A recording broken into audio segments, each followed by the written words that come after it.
के हृदय है सदा विश्राम। मेरे मन मेरा वतन मेरा रोम रोम में राम रे। राम सुमर रे ध्यान लगा ले छोड़ जगत के काम रे।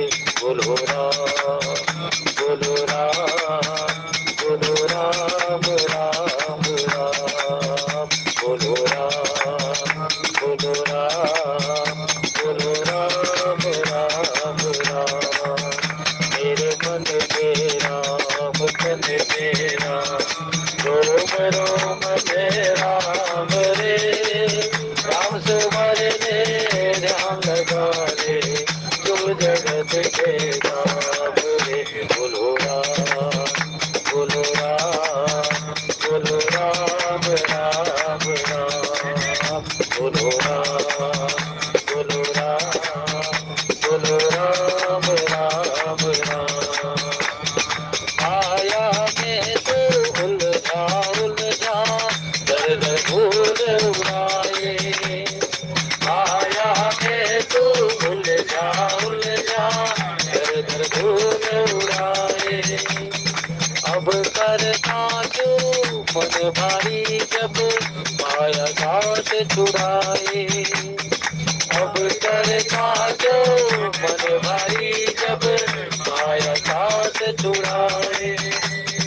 दिन तो बीता दौड़ धूप में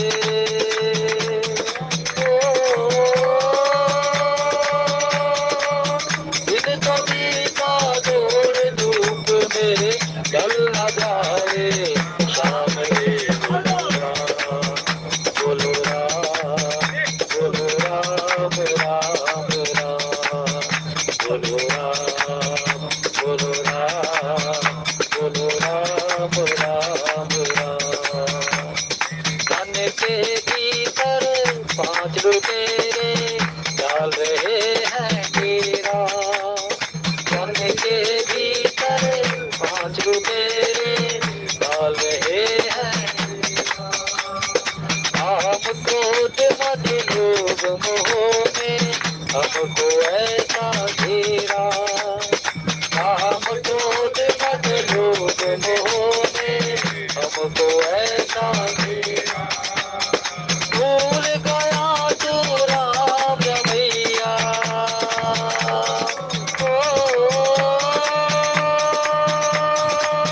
भूल गया तू राम रमैया। भूला उसका नाम रे।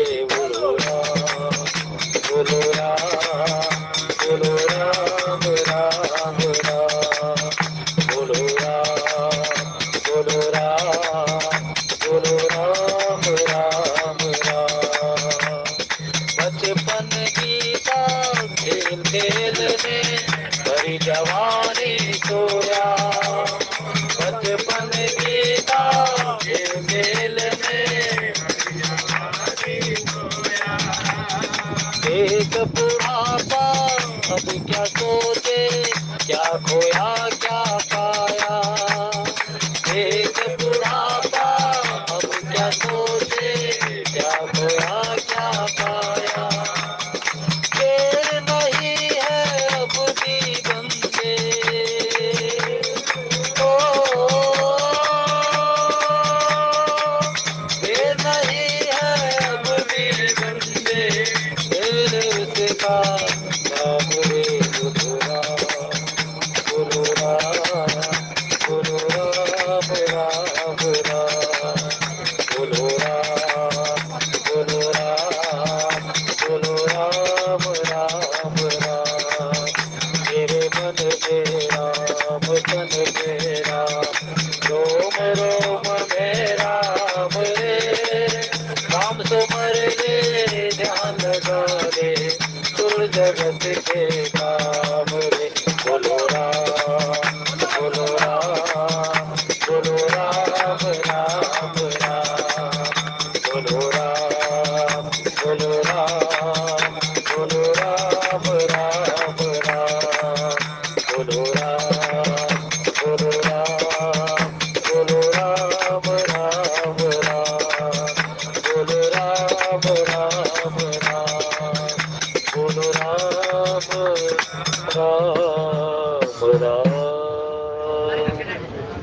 भवेशज रघुनाथ जस, सुनहि जे नर अरु नार।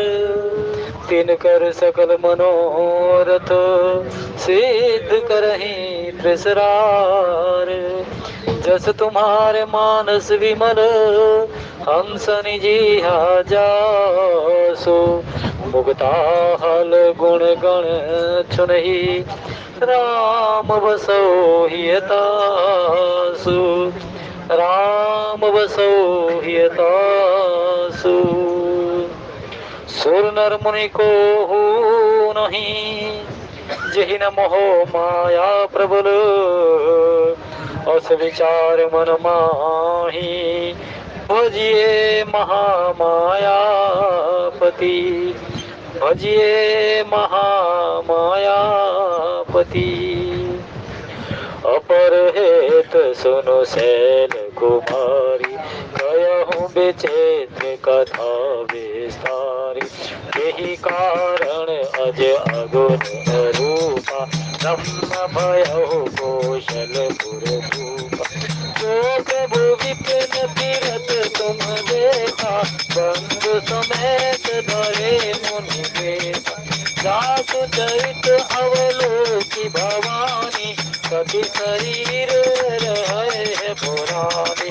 अजहु न छाया कीटत तुम्हारी, सासु चरित सुन भ्रम भयहारी। शीला कीन जो तेई अवतारा, तो सब कर पति अनुसार। सीता कीन जो तेई अवतारा, तो सब कयो मति अनुसारा। भरद्वाज मुनि शंकर बानी, भरद्वाज मुनि शंकर बानी। सकुच सप्रेम उमा मुस्कान, लगी बहुरे बर नहीं विष केतु। तो अवतार भय यही हेतु, मंगल भवन अमंगल हार। जवहु सु दशरथ अजय दुलार, दीन दयाल धीरज संभारी। हरहु नाथ संकट भारी, जय सिया राम जय जय सिया राम। जय सिया राम जय जय सिया राम। तेरा रघुनंदन तुम्हें प्रणाम, मारुत नंदन तुम्हें प्रणाम। तेरा रघुनंदन तुम्हें प्रणाम, मारुत नंदन तुम्हें प्रणाम। जय सिया राम जय जय सिया राम। जय सिया राम जय जय सिया राम। सो मैं तुम सन कहूँ सब, सुन मुनीश मन लाई। राम कथा कलिमल हरनी, मंगल करने सुहाई। सियावर रामचंद्र पद जय शरणम, शंकर हरि ओम। भगवान शंकर ज्ञान घाट पर बैठ करके माँ पार्वती जी को कथा सुना रहे हैं। कर्म घाट पर बैठ करके भगवान राम जी की कथा को भरद्वाज मुनि को यावलक्य जी महाराज सुना रहे हैं। समदीन घाट पर बैठ करके बाबा तुलसी अपने मन को कथा सुना रहे हैं। भक्ति घाट पर बैठ करके काकभूषुंडी गरुड़ को कथा सुना रहे हैं। और भगवान शंकर पार्वती, और जहाँ पर आज कह दिया कि भरद्वाज सुनि शंकर बानी, सकुच सप्रेम उमा मुस्कानी। भरद्वाज मुनि किस घाट पर सुन रहे हैं? कर्म घाट पर। क्योंकि भगवान की कथा अंतःकरण को शुचि करती है, बाह्य को शुचि करती है। जब जीव का अंतःकरण शुचि हो जाता है तो इंद्रियां उसी प्रकार से शुचिता के साथ में उतने पुण्य को कमाती हैं। इसलिए कर्म घाट पर बैठ करके भरद्वाज मुनि को याद किया गया है राम कथा में, कि कर्म घाट यही है कि राम कथा सुनते सुनते जीव अपने अंतःकरण की मलिनता को दूर कर लेता है, कलयुग के कलमश। और फिर क्या कह दिया कि सो मैं तुम सन कहूँ सब सुन मुनीष सन लाई मन लाई, राम कथा कलिमल हरणी। कलयुग में राम कथा क्यों सुनी जाए? सबसे बढ़िया प्रसाद तो ये मिलता है गुप्त रूप से कि भाई भवसा गरजे पार जो पावा, राम कथा तह कह दिल नावा।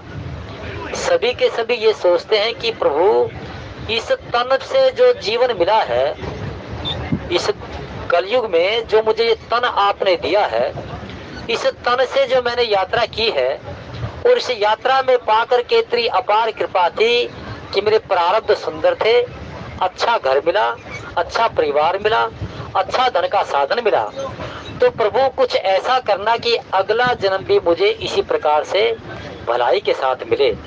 क्योंकि इस तन से यदि अगर हमारा प्रारब्ध अच्छा था तो आज वर्तमान बढ़िया है, लेकिन यदि अगर वर्तमान हमारा ठीक नहीं है, वर्तमान हमारा किसी न किसी पाप को लेकर के है, किसी न किसी दोष को लेकर के है, तो इस वर्तमान का जो पाप है वो अगले जन्म में भुगतना ही पड़ेगा। ये श्रुति और सम्मत वेद शास्त्र एक तर्क है। इसलिए मानस घोषणा करते कि निज निज कर्म निरत श्रुति रीति, कि जैसे वेद शास्त्रों में संतों ने कहा है उसी के अनुसार अपना जीवन चलाओ, तो ये तन जो है अगले जन्म में भी इसी प्रकार से भगवान का भजन करने को मिलेगा, भगवान की कृपा का साधन करने को मिलेगा। और जैसे आद वर्तमान में हमें सभी प्रकार के सुख मिले हुए हैं, सुंदर नारी है, सुंदर पुत्र पुत्रियां हैं, और अनेकों अनेक सुख के साथ में जीवन चल रहा है, वरना तो कलयुग का बता दिया कि कलयुग में अनेकों अनेक क्लेश हैं, दुख है, कलमश है। लेकिन जिसने भगवान के सत्संग को, जिसने भगवान की कथा को सुन करके अपना अंतःकरण पुण्य के से नहा दिया, जिसने अपने अंतःकरण को इस राम कथा रूपी अमृत से धो दिया, इस राम कथा रूपी जो प्रेम भक्ति है, इस प्रेम भक्ति से अंतःकरण को जो धो दिया, तो वही वास्तव में पुण्य का भागी बनता है, सुंदर कर्म करता है। तो भरद्वाज मुनि को प्रसंग में याद इसलिए किया है कि राम कथा पुण्यों को बढ़ाती है, सुंदर कर्म कराती है। और सुंदर कर्म कब होंगे? जब राम कथा सुनने से। राम कथा सुनने से क्या मिलता है? प्रेम बढ़ता है राम कथा सुनने से। इसलिए वशिष्ठ जी महाराज ने भगवान श्री राम जी को कह दिया, मंत्र दे दिया कि राम, मैं तेरी कृपा किस माध्यम से मिलती है मैं तुझे बता दूं, तेरे मुख पर ही। जैसे वाल्मीकि जी ने महाराज ने कहा कि 14 स्थान है जहाँ आप रहते हो, उसी प्रकार से वशिष्ठ मुनि भी कहते हैं कि तुम्हें पाने का एक ही केवल मात्र मार्ग है, और वो कौन सा है? कि प्रेम भक्ति जल बिनु रघुराई, अभियन तरमल कबहु न जाई। कि प्रेम भक्ति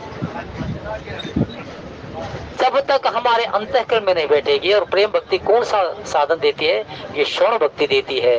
राम की मर्यादाएं, राम के चरित्र, संतों के चरित्र, जितने विद्वानों ने इसमें अपने चरित्र किए हैं, चाहे उसमें फिर वाल्मीकि महाराज क्यों ना हो, अगस्त ऋषि क्यों ना हो, सुतीक्षण जी महाराज क्यों ना हो, भरद्वाज मुनि क्यों ना हो, और तो और क्या कि गुरु का पद पा करके वशिष्ठ मुनि का ही आचरण क्यों ना हो, चरित्र क्यों ना हो।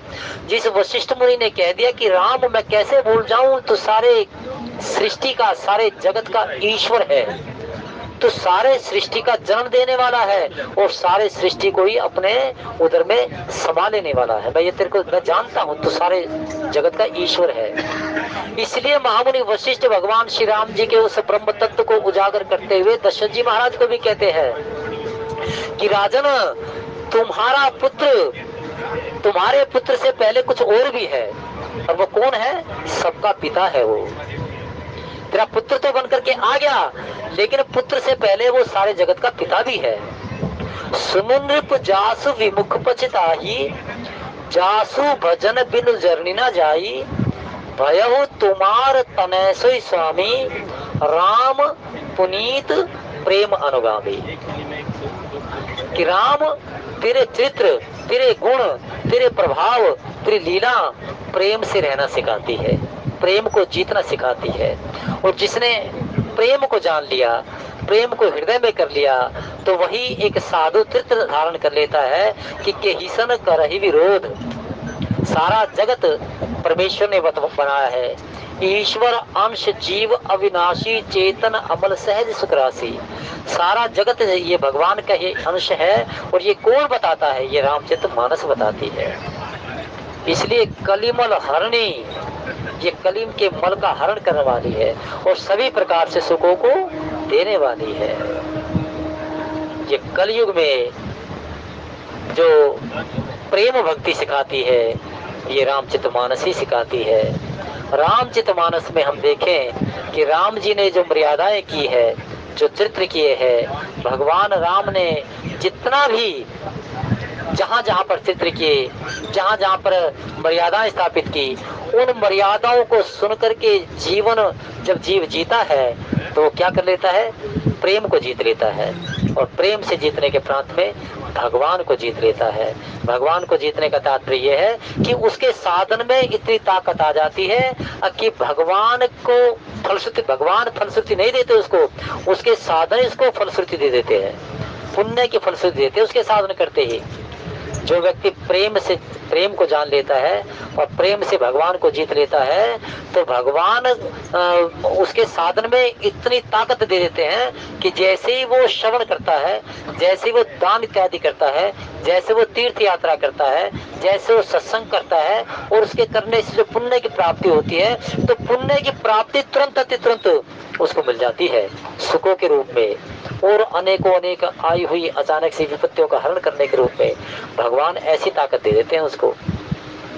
तो इसलिए आज के प्रसंग में भगवान शंकर कहते हैं कि पार्वती जब सती के देह में थी और सती के देह में देख कर तुमने ये शंका कर ली थी, जहाँ मेरे इष्ट कर रहे थे, हे खग मृग हे मधुकर शैणे तुम देखी सी काम मृग नैनी। तो वही परमेश्वर, वही ईश्वर आज किस कारण से वो नश्वर है। गोदिज धेनु देव हितकारी कृपा सिंधु मानुष तनुधारी। ब्रह्म अनाम अज भगवंता व्यापक अजित अनादि अनंता। तासो तात बैर न कीजे मारिए मरिए जियाए जीजे। राम ब्रह्म पर मारत रूपा अविगत अलख अनादि अनूपा। जय सिया राम जय जय सिया राम, जय सिया राम जय जय सिया राम। हे रघुनंदन तुम्हें प्रणाम, मारुत नंदन तुम्हें प्रणाम। पार्वती सती के रूप में जो तुमने शंका की थी, और वो किस प्रकार की शंका थी कि यदि जो ये ब्रह्म है, जो नप तनत ब्रह्म किमी, कि यदि जो ये ब्रह्म है तो राजा का पुत्र कैसे, राजा का पुत्र है तो किस प्रकार से ब्रह्म है, तो ये कैसे पूछ रहा है, कैसे पूछ रहा है। और सारी की सारी शंकाओं का निवारण कहाँ था? भगवान की कथा सुनने के अंतर्गत था। वही कथा सुन लेती अगस्त्य ऋषि के आश्रम में तो शंका का भी निवारण हो जाता। स्वयं भगवान शंकर जी जो कथा के रचयिता हैं उनसे भी कभी नहीं पूछ सकी।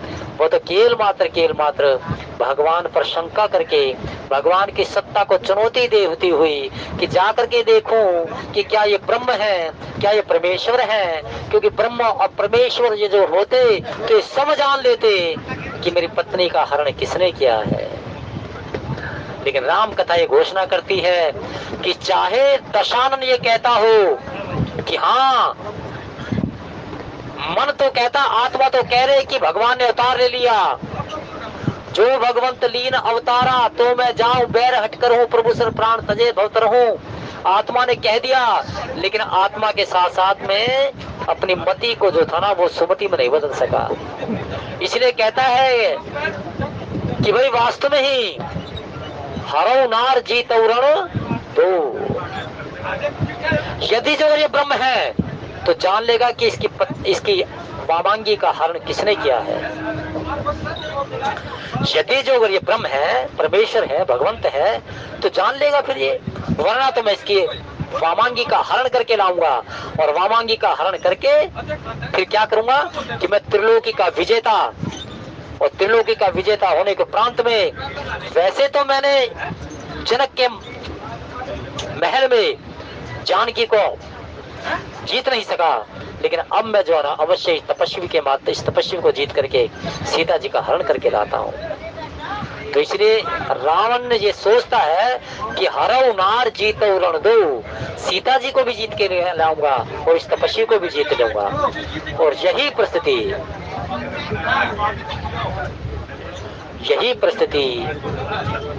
आज भगवान शंकर जी पार्वती जी को कह रहे हैं कि यही कारण है कि यदि अगर तुम राम कथा को सुन लेती, राम कथा को ध्यान में लगा लेती, तो ये सारे प्रश्नों का उत्तर मिल जाता।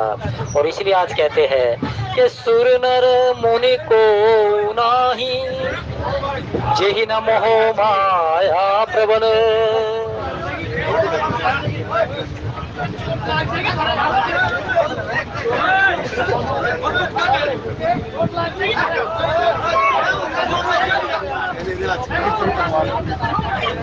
नहीं, ये तो ऐसा ही इसका असर है, 35 साल से देखते आ रहे हैं तो इसको। श्री राम जय राम जय जय राम, श्री राम जय राम, श्री राम जय राम जय जय राम, श्री राम जय राम, श्री राम जय राम जय जय राम, श्री राम जय राम जय जय राम, श्री राम जय राम जय जय राम, श्री राम जय राम जय जय राम, जय जय विगत हरण हनुमान, जय जय सुर नर मुनि को नाही, जेहि न मोह माया प्रबल, अस विचार मन माही, भजिए महामाया पति। देवता, मनुष्य और मुनि, ऐसा कोई नहीं जिसने भगवान की महान बलवती माया मोहित ना कर दे। देवता भी कह दिए है कि नहीं, देवता भी कह दिए, सुर नर और मुनि। देवताओं को आखिरकार क्यों कह दिया भाई? ये तो नर तो हम सभी के सभी सांसारिक है, पता नहीं कहाँ अब ये माया ही तो चल रही है। भजनानंदी होते भजन के बढ़िया स्थान पर खड़ा था, लेकिन किस प्रकार से माया ने घेर लिया। और 35 साल का उदाहरण है ये, जानते हैं सारा। तो सुर नर और मुनि, मुनियों के भी बात ये देखिए, वहां पर क्या है ना कि विनय न मानत जल्दी गए गए तीन वीर, बोले राम सको तब भय बिन न हो। और एक तरफ ये कहा कि भाई यदि जो अगर गुरु शिष्य को स्वार्थ को लेकर के ज्ञान देगा तो धर्म समाप्त हो जाएगा, और जो अगर वैद धन के लालच में उसको बीमार ठीक नहीं करेगा तो वहां पर उसका शरीर का नाश हो जाएगा। सचिव वैद कुर तीन जो प्रिय बोल रही आस, राज धर्म तन तीन कर होई बेगनाश। अब ये देखिए, कलयुग राम कथा कलयुग में बहुत अचूक बाण है, अचूक बाण है। गुरु के लिए लिखा है राम कथा में कि हरई शिष्य धन शोक न हरई, हरई शिष्य धन शोक न हरई, ते गुरु घोर नरक में ऊपर। इसके लिए कहा है कि यदि जो अगर गुरु शिष्य को ज्ञान किसी लोलुपता के लिए या किसी और साधन के लिए उसको सच्चा सम्यक ज्ञान नहीं देगा तो वहां पर फिर प्रश्नवाचक चिन्ह लग जाएगा। धर्म चला जाएगा वहां पर। कि कलयुग में ये बहुतायत देखने को मिलेगी कि भाई जाके नख अरु जटा विशाला के तापस प्रसिद्ध कलिकाला। कलयुग में बहुतायत हो जाएगी, ज्ञान ही बेचा जाएगा। हमारे अत्री साहब कह रहे थे एक दिन चर्चा में कि भाई ज्ञान बेचा जा रहा है। पक्की बात है, ज्ञान बेचा, धर्म बेचा जा रहा है। अचंबा होता है कि सांसारिक कथाएं कहने के लिए और घर में बुलाएं तो वो भी। तो इसमें प्रश्नवाचक चिन्ह है। भक्ति तो सही मायने में हमारे यहीं पर ही है। भाग दौड़ करके कथावाचक आए है जी, फोन घूम जाते हैं 4:45 बजे, इतने हिसाब से पूछते रहते हैं और भाई अजी निकल लो देखो। और फिर उसके प्रांत में क्या है, कथाकार बेचारा ये सभी प्रकार से चलो भाई कथा सुनानी है, उसका क्या साधन है? हाँ उसका ये तो है कि पुण्य का तो प्राप्ति उसको भी मिलेगी। जब बाबा तुलसी कहते कि भाई देखो सुनो, मैं न चतुर हूँ न मैं ज्ञानी, मैं तो भाई मन को कथा सुना रहा हूँ क्योंकि मुझे पुण्य मिलेगा, इससे कथावाचक सोचता मुझे पुण्य मिलेगा। और ये नहीं देखना है कि भाई परिस्थिति कैसी चल रही है, बैठे हुए दो भी मेरी नजर के सामने देख लेंगे ना तो मेरी कथा कहने का सार्थकता सिद्ध हो जाएगी, मेरी कथा कहने की सार्थकता सिद्ध हो जाएगी। जो अगर दो भी मान लो नेत्र के आंखों से मिला ले, और इसमें तो वहां से लेकर के जो भाई वहां से खड़ा हुआ सारे यहाँ तक सभी देख रहे हैं और कथा के एक शब्द, कोई तो कहता थोड़ा जी माइक हो जाए दूसरा हो जाए, तो क्या है, यानी कि पुण्य की प्राप्ति है। तो सही मायने में हमारी जो संस्कृति ये कथा सुनाने की चल रही है ना, ये बिल्कुल एकदम से हेतु रहित है, हेतु रहित परहित रतशीला। अन्यथा तो क्या कह दिया कि सुर नर मुनि सबके यह रीति, स्वार्थ लाग करे सबके। देवता क्यों स्वार्थ कर रहे हैं? देवता भगवान के सभासद हैं, ये सारी प्रकृति का संचालन कर रहे हैं, लेकिन पूरे रूप से कर्मों का लेखा जोखा परमेश्वर के हाथ में है। अब जैसे देवता को कह दिया, देवता हमें किसी प्रकार से डायरेक्ट सुख नहीं दे सकते, कैसे नहीं दे सकते, लेकिन भगवान का भजन करने से, भगवान की आरती गान से, भगवान के प्रति करने से हमें सुख पुण्य मिलते हैं। जैसे इंद्र है, इंद्र देवता को प्रसन्न करने के लिए अखंड यज्ञ किया जाए, मंत्रोच्चारण किया जाए, भाग दिया जाए उनका, तब जाकर के वो प्रसन्न होंगे और प्रसन्न होने के उपरांत में प्रसाद इत्यादि कर देंगे। भूमि है, भूदेव है, भूदेव को जब तक हम अंजलि भर करके नहीं देंगे तो पोटली भर के नहीं देगी भूदेव। पृथ्वी पोटली भर के नहीं देंगे तो इतना दे देंगे कि सारा जगत हो जाएगा। तो देवता कहते कि पहले हमें कुछ दो फिर हम तुम्हें देंगे। लेकिन भगवान क्या कहते हैं? भगवान कहते हैं कि तेरे मन का जो अंतःकरण मेरे प्रति पूर्ण श्रद्धा और विश्वास है ना, यही मेरे लिए परम भक्ति है, यही सबसे परम भक्ति है। अत्री साहब मेरे सबसे बड़े विद्वान है और सबसे, देखिए अत्री साहब एक मिनट और आपके लिए बड़े मेरे पोते, देखिए क्या सुंदर बात है। आज तक अनेकों विद्वानों ने एक दिन कथा में थे और इन्होंने साफ कह दिया, देखो मेरे को जो ना थोड़ा शंका में रख दिया मुख भक्ति के प्रति, लेकिन ऐसा नहीं है, ये विद्वता है, ये प्रेम है अंतःकरण का। वरना तो किसी की हिम्मत नहीं है ब्रह्मगादी पर कोई इस प्रकार से कह दे। ये एक सही मायने में जो सही सत्य होगा ना तभी निकल करके आएगा, अन्यथा तो चल रहा है, चल रहे। ये क्या है? ये सही मायने प्रेम भक्ति है।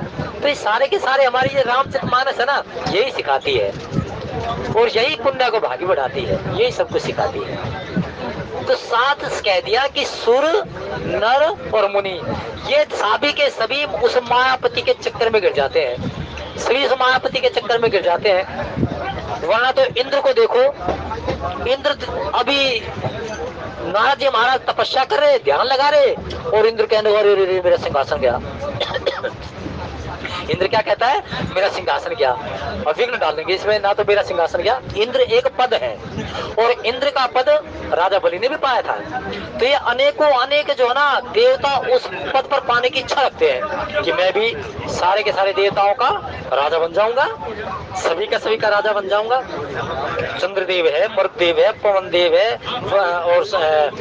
और अनेक देवता, अग्निदेव है, सारे इनके राजा बन जाते हैं जो इंद्र के पद पर बैठता है। तो इंद्र लेकिन इतना शंकालु पद है कि जैसे ही राजा बलि ने एक बार तपस्या की थी, ध्यान लगाया था, भ्रमित हो गया, अरे अरे भगवान के पास में जा, भगवान आ जाएंगे और भगवान आकर के फिर ये कुछ मेरा पद मांग लेगा, ऐसा करता है। अहिल्या के साथ में किस प्रकार से इंद्र ने छल किया, देव योनि में थे तभी तो छल हो गया। तो इसलिए कहते हैं कि सुर नर मुनि ये सभी के ऊपर ही उस मायापति की माया चक्र चला देती है।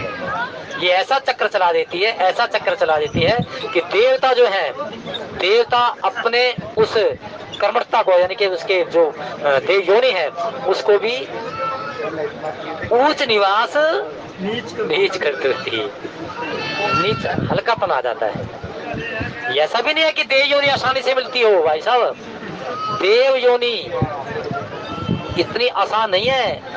जिसके पूरे जीवन में जिसने सत्य को जिया है ना, नख से लेकर के सिका तक पूरी जिंदगी सत्य को ही जिया है, उसको कहीं जाकर के देव योनि मिलती है। क्योंकि देव योनि भोग योनि कही गई है। भगवान के सभासद बन जाना, देवता जो है ना भगवान के सभासद कहे हैं, भगवान के साथ रहते हैं देवता देव लोग, लेकिन वो सारी सृष्टि का कर्ता धर्ता हर्ता वो प्रभु ईश्वर ही वही है, वो राम है मेरा, वही कहते हैं। उसी को कहा है कि सुर नर मुनि को नाही जेहि न मोह माया प्रबल, अस विचार मन माही भजिए महा मायापति। सुर नर मुनि, सुर को देवताओं को भगवान की माया, वहां पर भी देवलोक में भी इस प्रकार से किसी न किसी प्रकार से कि मेरा पद छिट जाएगा, किसी न किसी प्रकार से कामंद हो जाते हैं अप्सराओं के प्रति, कहीं ना कहीं किसी प्रकार से, जिस प्रकार से इंद्र ने गौतम नारी शाप बस उपल देह धरि धीर, चरण कमल रज चाहती कृपा करो रघुवीर। इंद्र ने अपनी सेना लेकर के अहिल्या को, उसकी मति को भोली बना दिया और उसके साथ में छल कर दिया। छल करने के प्रांत में गौतम ऋषि ने जाना कि वह प्रातः हो चुकी है और चलो स्नान किया जाए, और इस प्रकार से वेश बना करके और उसने छल कर दिया। और जैसे ही गौतम ऋषि आए तो देखा कि किस प्रकार से इंद्र ने उसके साथ में छल किया है। श्राप तो मिला उसको, अहिल्या को, लेकिन जब अपने तेज से देखा कि इंद्र ने चंद्रदेव, वसंत देव और उनके सबके साथ मिलकर कामदेव के साथ में किस प्रकार से छल किया, तो वहां पर उसको श्राप भी मिला। तो इस प्रकार से माया जो है, ये माया किसी न किसी प्रकार से इंद्रियों के भोग के रूप में, मैं अरु मोर तोड़ते माया जही बस कीने जीव निकाया। एक तो माया ये होती है कि भाई जगत में आसक्ति रखना, धन के प्रति आसक्ति, परिवार के प्रति आसक्ति, पद के प्रति आसक्ति, राजयोग के प्रति आसक्ति, लेकिन एक ना एक दिन तो ये काया ने छूट जाना है, तो आसक्ति नहीं रखनी चाहिए। आसक्ति रखे तो परमात्मा के रूप में, परमात्मा के गुण में, परमात्मा के नाम में आसक्ति रखे, जगत के साथ आसक्ति नहीं रखे। ये है माया। फिर इसके प्रांत में कह दिया कि गो चरजय लगमन जाई सो सब माया जानो भाई। इंद्रियों के भोग, इंद्रियों को भगवान के भजन में नहीं भोग विलास में लगा देना, ये भी एक माया का रूप है। यानी कि मैं, मेरा और इंद्रियों का भोग, ये क्या है, ये तुरंत इसका विचार जैसे जीव के ऊपर आ जाएगा ना, तो समझ लो माया ने घेर लिया। लेकिन इन सबों के बीच में रह करके भी केवल मात्र ईश्वर के चरणों में मति को लगाना, ईश्वर के चरणों में ही अपनी रति को लगा देना, ये सही मायने में माया से परे है। ये भक्ति मार्ग है। भक्ति मार्ग भगवान के रूप, गुण, धाम इसमें लगा देना। और यदि जो इंद्रियों को जगत के विकारों में लगा दोगे तो वो पर माया है, और ये जो अगर भगवान के चरणों में मति को लगा दोगे तो ये भक्ति है। और भक्ति जहाँ होती है माया व्याप्ति नहीं। माया डरती है भक्ति से, माया भक्ति से डरती है। तो माया क्या बता दिया मैंने आपको, निवेदन कर दिया, माया है मैं, मेरा, मेरा धन, ये माया है। फिर उसके प्रांत में कहते हैं इंद्रियों का भोग, जो जगत के साथ में लगा हुआ है कृत्रिम आनंद, वो माया है।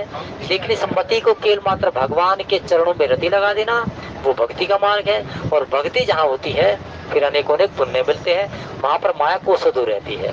तो असल में ये सही यही बात है कि चाहे देवलोक में हो और चाहे फिर नर सांसारिक हम सभी के सभी, और फिर मुनि संत समाज भी कहीं ना कहीं किसी प्रकार से, जैसे ही जगत से हट करके, जगत से छिपाव करके के अनेकों अनेक नेत्रों के सामने कहनी और करनी अलग है, और नेत्रों से परे कहनी और करनी अलग है, तो वो पर क्या हो जाएगा, मुनि का जीवन प्रश्नवाचक चिन्ह में लग जाएगा। अन्यथा तो साधु जीवन, मुनि जीवन, संत जीवन सभी प्रकार से करनी और कथनी सम होने चाहिए। यदि जो अगर साधु मार्ग पर चलते हुए उस मुनि का कहनी और करनी अलग अलग है, तो वो भी फिर माया के चक्कर में घिर जाता है। तो इसलिए घोषणा करती है रामचरितमानस कि सुर नर मुनि को नहीं, जेहि न मोह माया प्रबल, अस विचार मन माही, भजिए महामायापति। जगत के साथ में मोह माया है, भगवान के भजन में भक्ति है, भक्ति है तो माया नहीं है, माया है तो भक्ति नहीं है। ये केवल मात्र आज के रामचरितमानस में घोषणा कर देते हैं। और माया का निवेदन मैंने साफ साफ कह दिया कि रामचरितमानस माया किसको कहती है, मेरा बल, मेरा धन, मेरा इस प्रकार से, मेरा ये, मेरा वो। और फिर उसके प्रांत में कह दिया इंद्रियों का भोग भोगना जगत में रह करके वो माया है। लेकिन इन इंद्रियों से तीर्थ यात्रा करना, भगवान का गुण धाम रूप ये श्रवण करना। फिर इसके प्रांत में कह दिया कि लोचन चातक जिन करी राखे, रही दर्श जन धर अभिलाषे। अपने इष्ट की मूर्ति के सामने धूप दीप नैवेद्य करना, तो ये भक्ति है। और जहाँ भक्ति है वो माया को से दूर है।